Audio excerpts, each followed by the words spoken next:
This is the Debunking Economics podcast with Steve Keen and Phil Dobbie. The Archives. Episode 14.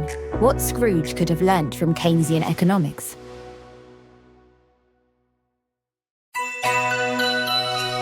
Well, welcome to the Debunking Economics podcast, a special Christmas edition. And we're going to celebrate by looking at a story that is told time and time again around this time of the year.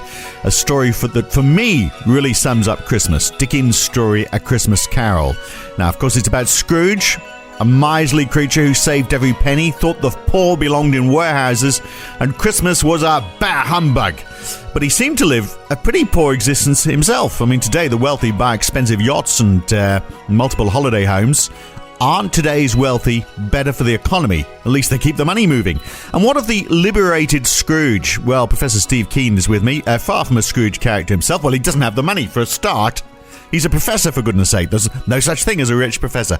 But look, Steve, I mean, Scrooge, in the end, he was a changed character. He did spend lavishly.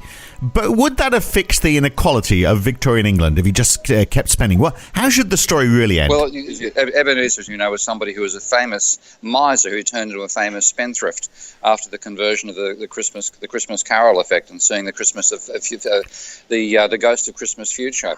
And take a line from another Dickensian character in Oliver Twist, the definition there of luxury was £20 income, 19.11 pence expenditure, and the definition of hell was the opposite, where you income was 19.11 pence and you spent 20. And if Ebenezer Scrooge had continued spending like in the final pages of A Christmas Carol, then he may well have got to the point where he ran out of money in his bank account, and that was the end of him being a spendthrift again. You can't be a spendthrift unless you print your own money. Yeah. And this is what Ebenezer should really have done. He should have run for Prime Minister. Maybe he should have done. So that would be the happy ending. But look, he wasn't doing a great deal. Even in those early days, he and Jacob Marley were supposedly squandering their money. So they weren't doing much good for the economy. They were just hoarding money because that's what they thought they had to do. I mean, that wasn't good for anybody. And when you hoard money like that, I mean, what that means is individuals have a stack of money, which if they decide to spend more slowly, so long as the money comes in at the same rate, then they can accumulate that stockpile. But if they're doing that, it means somebody else is accumulating that stockpile, because the classic expression in economics that you have to get your theories to fit is that expenditure and income at the aggregate level are identical. Your spending becomes somebody else's income. So with that's the aggregate rule that means that at the aggregate level, a society can't, in this sense, save. It can't be a miser, because simply the act of spending less than you get in, everybody tries to do it.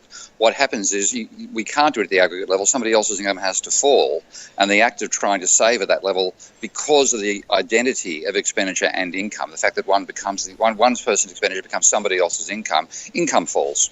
And that was the point that Keynes was making back in the 1930s, that if you try to have the whole approach of sound finance at the government level and everybody trying to save money, what you do is simply slow down its rate of turnover, and what ends up happening and adjusting everything is income falls. So it ends up being a miser as individual target at the aggregate level fails. You can only be a miser if everybody else is still spending.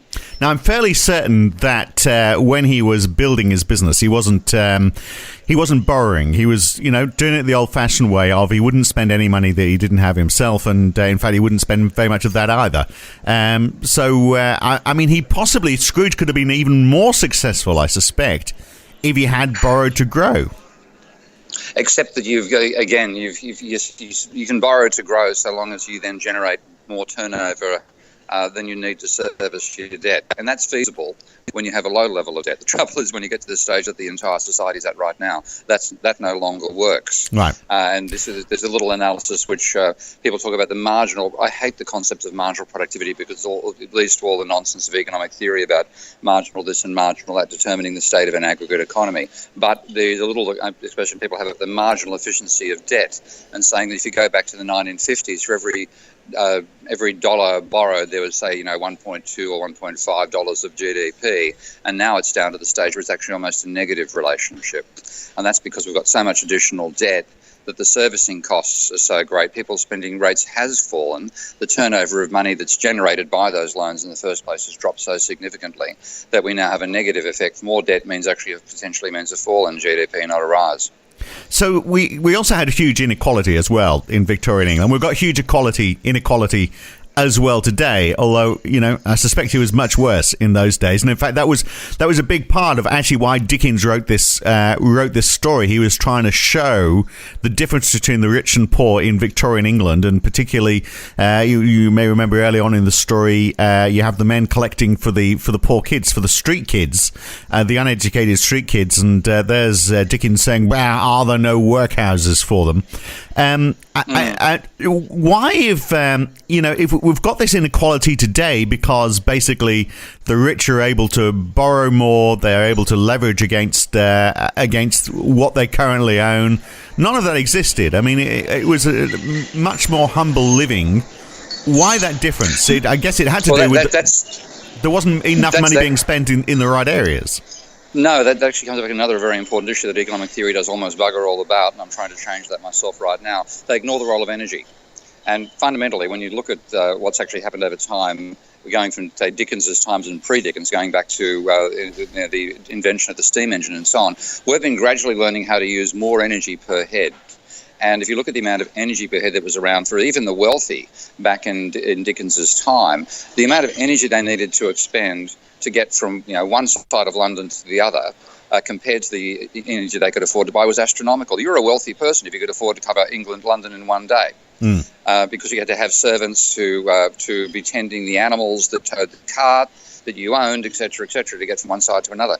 We think nothing of, and this is even people who aren't particularly well off, think nothing of hopping in a car and driving from one side to the other, apart from the bloody traffic jam caused by all the other cars. So what's actually happened from Dickens's time to now, and why the poverty, even though the income inequality is actually now larger than they were back then, the fact that you don't have the same sense of abject poverty and disgust that Dickens had, is that we've all become energy czars.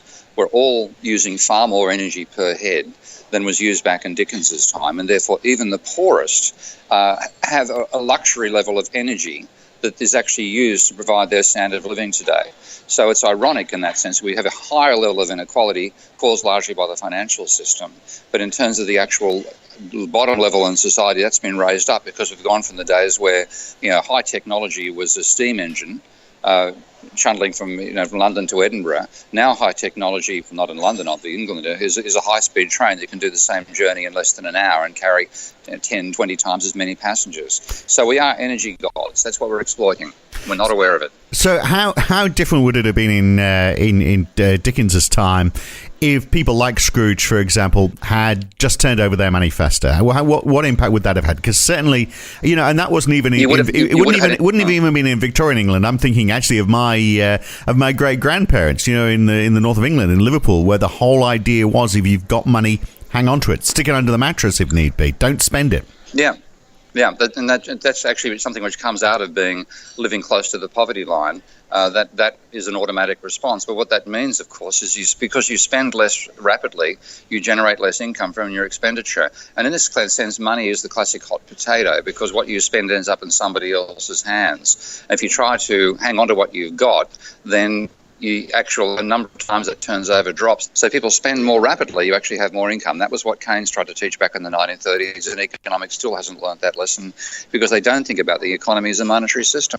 So maybe Keynes would have been a good ghost of Christmas future, the one who was giving hope. What would he be saying to Scrooge? What would be the Christmas message to try and get Scrooge out of his evil ways and also his hoarding ways, which is possibly just as destructive? Well, he convinced everybody you've got to spend, but the best way to actually get that done is you run for Parliament, become Prime Minister, use the government's capacity to spend and actually generate more money the rest of us can spend, and we'll grow away from that point. So that's what he should have done, run for Parliament. Or just open a printing press and not tell anyone, maybe. That would be that's basically Victorian way. That's effectively what the government has. Yeah. All right, very good. Well, have yourself a great Christmas. And look, we'll talk to you between Christmas and New Year. I want to get your predictions for what's going to happen next year, because it's going to be one hell of a 2017, I suspect. So we'll talk to you for that. Indeed it will. That's Steve Keen speaking from a very sunny, having a drink in the sunshine at Darling Harbour in Sydney. I'm talking to you from a very dull, dark, dank Surrey. And that is it for the Debunking Economics podcast. Back next week. Have yourself a great week. Thanks for listening. And don't forget, subscribe. You can hear these twice a week at debunkingeconomics.com.